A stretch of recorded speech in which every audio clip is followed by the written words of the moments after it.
What if I told you that in the year 1582, 10 days of human history vanished, not lost, but deliberately deleted from time itself?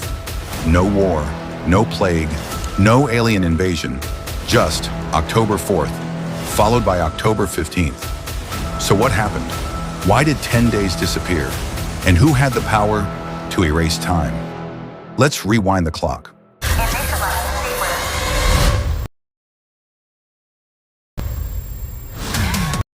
For over 1,600 years, most of Europe used the Julian calendar, introduced by Julius Caesar in 45 BCE.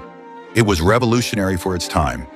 365 days a year, with a leap day every 4 years. Simple, elegant. But there was a catch. The Julian calendar miscalculated the length of the solar year by just 11 minutes and 14 seconds. Doesn't sound like much, right?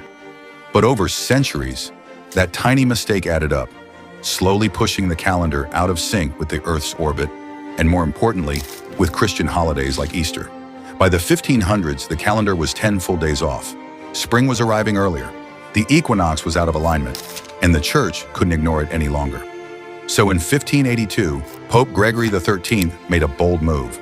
With the help of astronomers and mathematicians, he created a new system, the Gregorian calendar. It was more accurate, fixing the drift by tweaking the leap year rules. But to solve the problem immediately, he had to do something radical, delete 10 days from the calendar.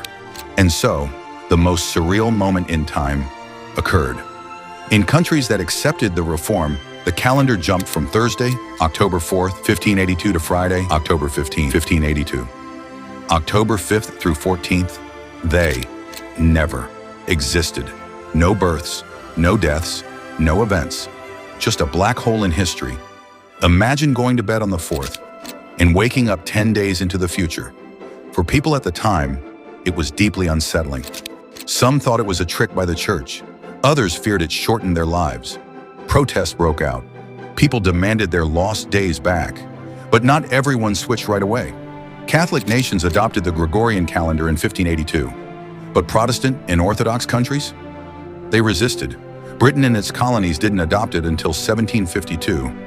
By then, they had to skip 11 days instead of 10. Russia? It held out until after the Bolshevik Revolution in 1918. So for centuries, the world lived in two different timelines. Letters between countries had different dates. International meetings? A nightmare. Even New Year's Day varied. Time itself was fractured. Today we live by the Gregorian calendar. We rarely think about it. But in 1582, time was rewritten. Not by nature, not by science fiction, but by human hands. 10 days, erased from the timeline. A reminder that even time itself is sometimes a matter of power, faith, and belief. Like, share, and subscribe for more similar videos.